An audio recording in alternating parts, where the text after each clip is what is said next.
Did you change the music? I don't think I did. It's just a countdown. Oh man, I love it. It's like we need an intro, but anyway, all right, well, we'll work on that. Taylor Swift is not returning my messages for some reason, but anyway, well, I thought you were in, baby. I thought you were in Nashville. Welcome to Family Matters. We talk about families, recovery, messy chaos, the reality of addiction. Anyway, basically all the questions families are too scared to ask or are Googling at 2 a.m. I see come in. I notice when it's never during the day, but anywhere, families, if you feel lost, feel questions, keep them coming. We do this every week-ish to the best of our ability. Joined with Kevin Peterson, a.k.a. the Family Whisperer. How are you doing, Kevin?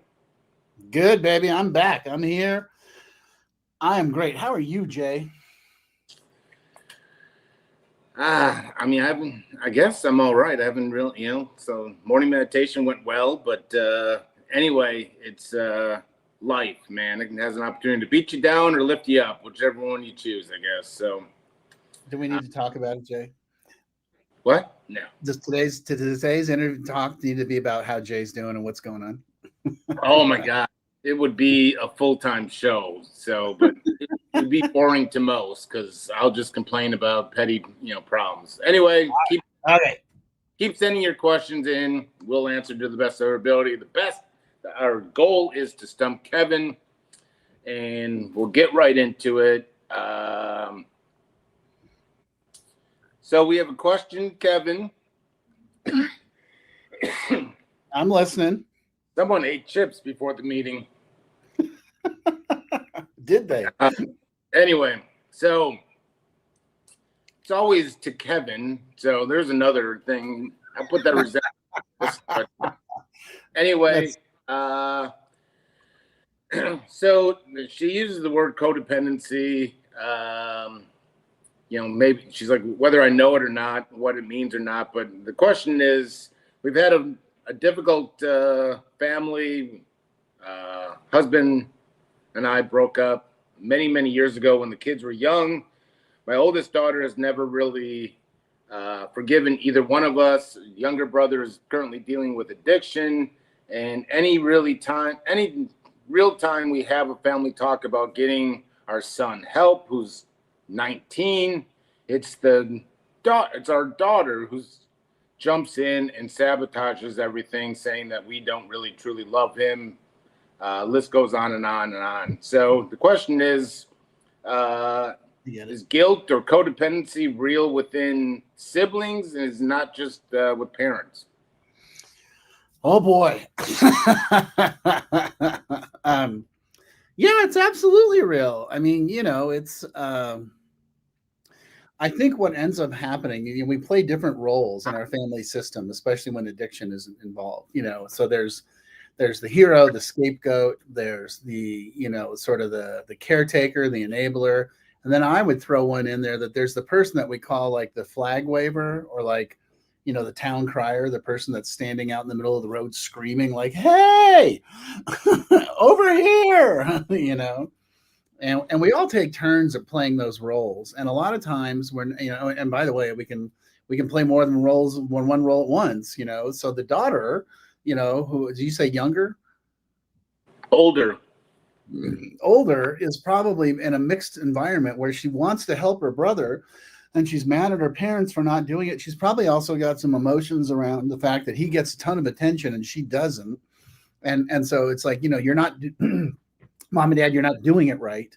And then there's probably also, and I think this is really important because this happens in every family I work with, there's an internal piece for the family members, like, I'm betraying my friend. I'm selling out my loved one. And it's like, no, you're not. You're saving their life. And it's okay. I don't know if you remember, there was this old, public service announcement by the Partnership for Drug-Free America, where they would say, there's these parents and they're like, it's okay to be a hypocrite.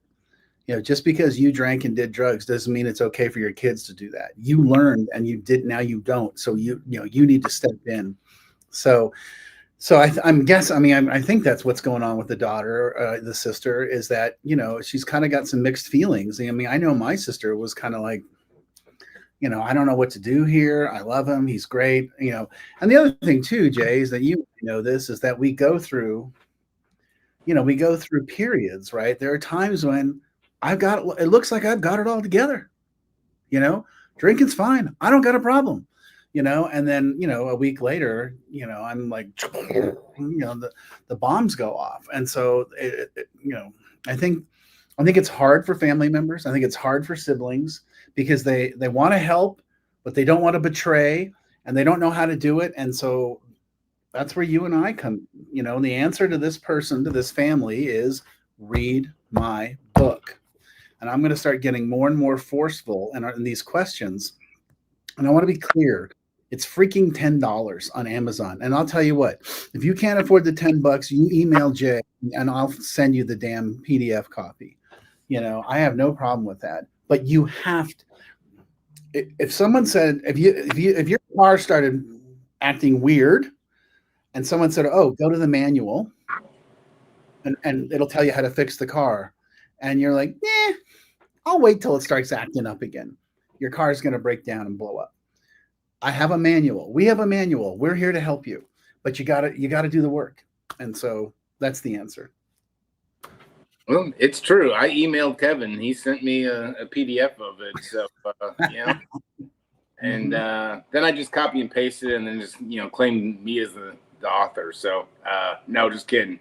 No, all I'm thinking about is this kind of I think we're coming off this phase in addiction where interventions were so kind of, whatever the word being, and these interventions would swoop into town, get them to say yes, take them to treatment, and then the family would just still be stuck with the same old issues and so forth. And so, it's not a bad thing, and it's not saying right or wrong or indifferent, but I think that this right here says, like, I think first part of this would be, let's sit down as a family, maybe not even with the brother, involved, and get everyone on the same page, because it doesn't even seem like, but it begs the question, which we get all the time, is, and you can clarify it, is, that difference. I heard you guys say helping, and I heard you say enabling, and what really is truly the difference between helping and enabling? Sure. Great question. So there's a lot of answers, and the one I like the best is, I know, right? I always look at it as a scale, right? Like a thing that goes like this. I forgot what the hell it's called. In the middle is, enabling's over here, helping's over here. And we want to be right in that middle space. And so here's my answer. Someone just asked me this the other day, and here's my answer. Enabling, you have to ask yourself the question, are they capable of doing this themselves? And the first thing every family says is, yeah, but they won't do it. I said, I didn't ask you that. I said, are they capable? And they said, yes. Then what you do is offer help to allow them to get that accomplished. And by help, I don't mean you're going to write their paper for them and turn in their homework for them. I mean, I need to find a therapist. Oh, okay, cool. Let me ask around. I need to find a treatment center. Great. Let me talk to Kevin and Jay. Let me point, and I'll get some suggestions for you. So that's over here. That's over here. Helpful. That's you saying, hey, Kevin, I'm moving to Nashville. Do you know anybody that lives here in the recovery world? Yeah, totally. Call this guy, and that's helpful because, and here's the other phrase that I love. My wife was like, God, this is like we should tattoo this on you. It's help when I ask for it. It's enabling when you just take it upon yourself to solve a problem for me. And that's really critical. It's really key. It's help. Sure. I know, right? Yeah. I've got a bunch of them. I got a bunch of stuff like that, Oh, we got some people commenting. Little do you know, is I write down all these sayings, and I don't let you see it, but I have this thriving merch t-shirt shop that I claim is all my own. There's Cool. there was another thing within this email that I'm going to turn into a question, because I think it's, just in the last month, if I'm dealing with or talking with families, is I'll pose it like this: is why do you think, Kevin, that fear kind of drive families to do things that actually may make the addiction worse? I'll say. Sure. So that's great. That's a great question. And a couple of things that come to mind is one, they're terrified. They're terrified. Ultimately, at the end of the day, they're terrified this person's going to die, right? So they think they have to step in and stop that. And, the problem is if you keep rescuing them, and I'm not saying you should let them die, but if you keep rescuing them, they're never going to learn how to solve their own problem. And they're also going to learn, oh, I don't have to because you will. And ultimately it's like, God, nobody thinks I'm capable of doing anything around here. That's why they keep jumping in and taking care of me. That's number one. Number two is, and I can tell you from the experience of 34 years of working with these families and seeing what it's like, is that in that family system, there is a history of mental illness and addiction. And that, what happens is when you have that in your family system generationally, what you learn is to, solve the problem and fix the problem because you don't want to deal with the trauma. Codependency comes from your own internal trauma. We react like that because of things that happened to us in the past, and we're trying to avoid that happening again. And so that's what Do you it's all think that about. that's why most families, I'll just say that call me, is they feel responsible for their loved one's addiction? Do you think that's kind of the root of it? Yeah, absolutely. Of course they do. Of course they feel responsible which is a little, I mean, there's layers of depth that Yeah. we can go into here, but it's a little arrogant to think that you somehow caused the addiction, therefore you can somehow solve the addiction. And what I always tell people, write this one down, this is a great one, is you're not responsible for their addiction, but you are responsible for how you respond to it. And that is the key piece. You are responsible for how you respond to their addiction, and so, why are they an addict and an alcoholic? Oh God, I don't know. It's chicken and the egg. We're not going to go down that path. But how do I deal with that? That's the question. And the most important thing you can do as the family member is to have good boundaries with love and compassion, and always offer a solution. If they don't want the solution, that's their choice. Well, that response is everything. I mean, just hearing that statement, I mean, I latched on to how these families respond means everything, and it's not an overnight thing. So a lot of families want, be done with it, and kind of, it's hard. Sometimes it's a long process, and sometimes you're going to keep those boundaries and the love and everything in place, and how you it's definitely all the response. I love what you just said there, because it's not responsibility for the addiction, but when I hear you say that, is like, and I can just say as a blanket statement, most families are responding incorrectly, because they don't know any better. I don't, and that's the other thing I think is really important with the family is I don't fault them. I don't blame them. What they're doing is a natural reaction to a crisis, right? When we see crisis, we jump in and solve, and then we try to fix and nurture and take care of. But turns out that's not the right solution, Yeah. So that's crazy. In a sense, what you're saying is, I'll just say what came to my mind is, I'm sure there's people watching or will watch or out there in kind of the, let's just say, meditation, manifestation kind of universe, is they feel like they're failing. What would you say? I mean, when you have those calls with, the family, and they're just saying, oh, Kevin, I'm terrible at this.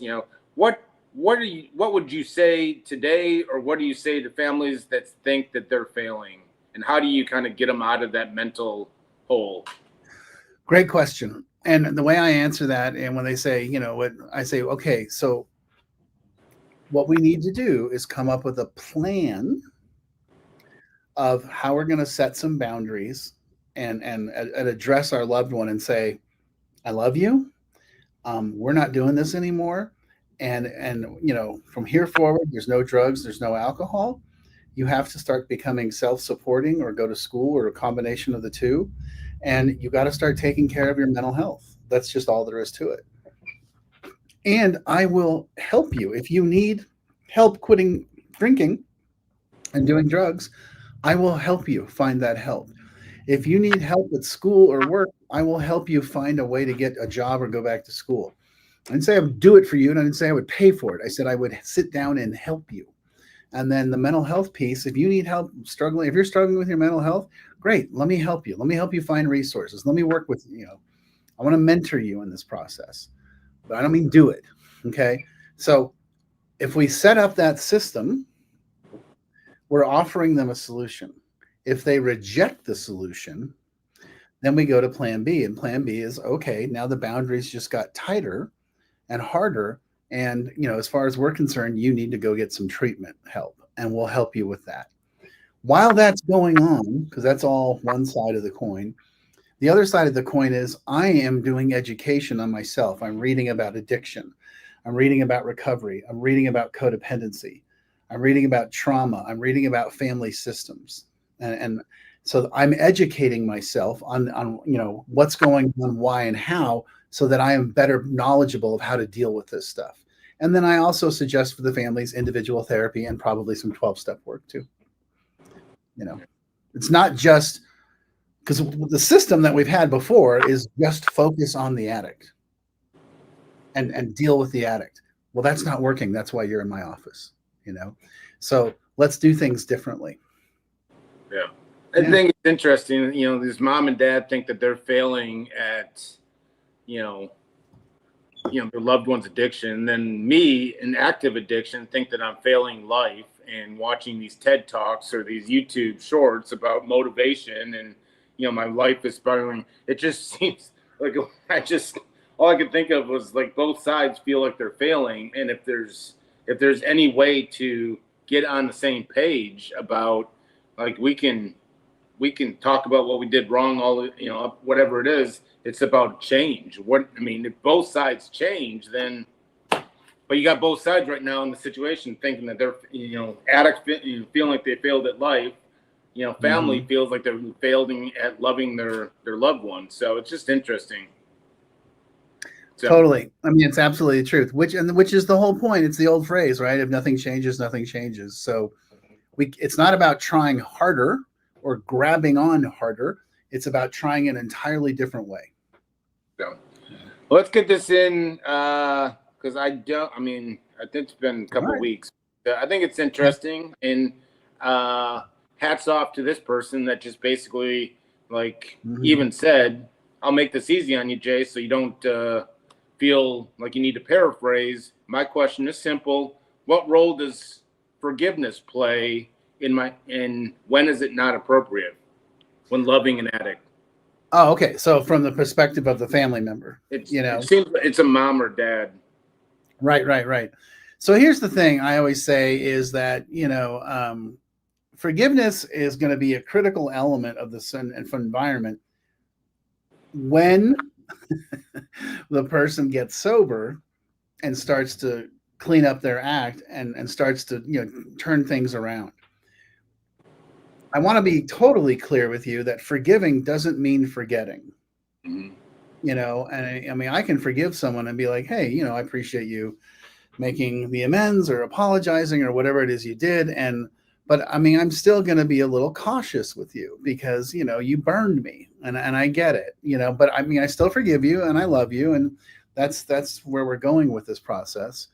But, when you have an addict in the family, let's just take it for granted. This person, the only time I would even consider forgiveness is this person has gotten sober and now they're actively involved in a 12-step lifestyle. And we know eventually we're going to get to a space where they come and make amends to us.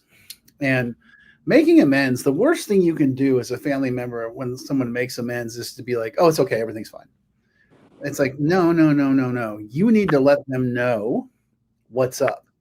You need to let them know, hey, this was really devastating for me. This really hurt me. This really scared me, you know. And I'm glad you're who you are today, and I'm totally supportive, and keep doing it and rock on, you know. But I need to let you know, because the most important thing for addicts is to understand they don't need a blank slate. They don't need, it's all good. They need, hey, I need to let you know how this affected me, and because that makes them understand, and then they offer to make it right, and then we go forward, and that way we've evened the scales, is kind of how I would look at that. Yeah. So it's important in the right place and time. You got comments that everything is perspective, change how you look at it and the results will follow. Sometimes easier said than done. Forgiveness is 100%. We're all addicts in some way or form, but I mean, in general, yeah. And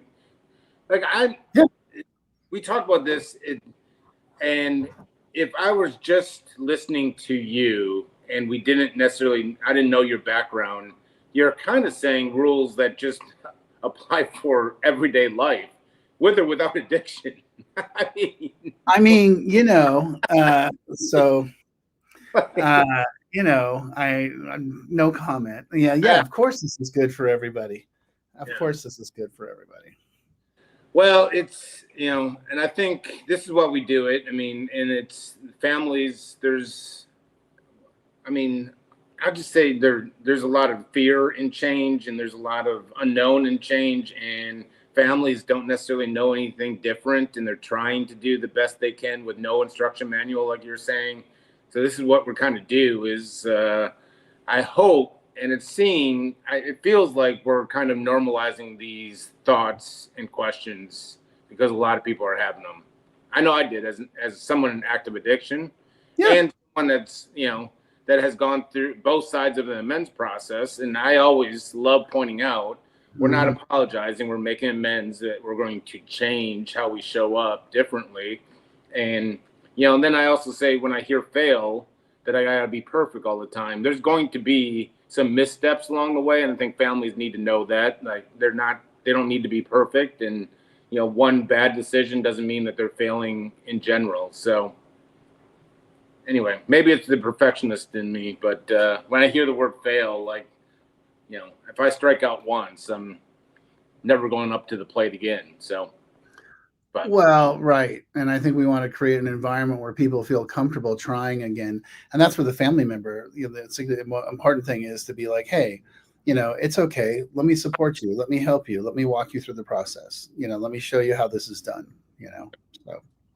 Alrighty, sir. You can clock out for the rest of the day. I think you did your job. Gracias, amigo. I'm back to Florida next week. This will be my last week in Colorado, and then I start bouncing. So next week, it'll be a Florida day. You're always bouncing in my mind. You're just bouncing. Yeah. PTSD. There's a question that came in. What is it called, PTSD? But anyway, I'll see you. We'll talk about that later.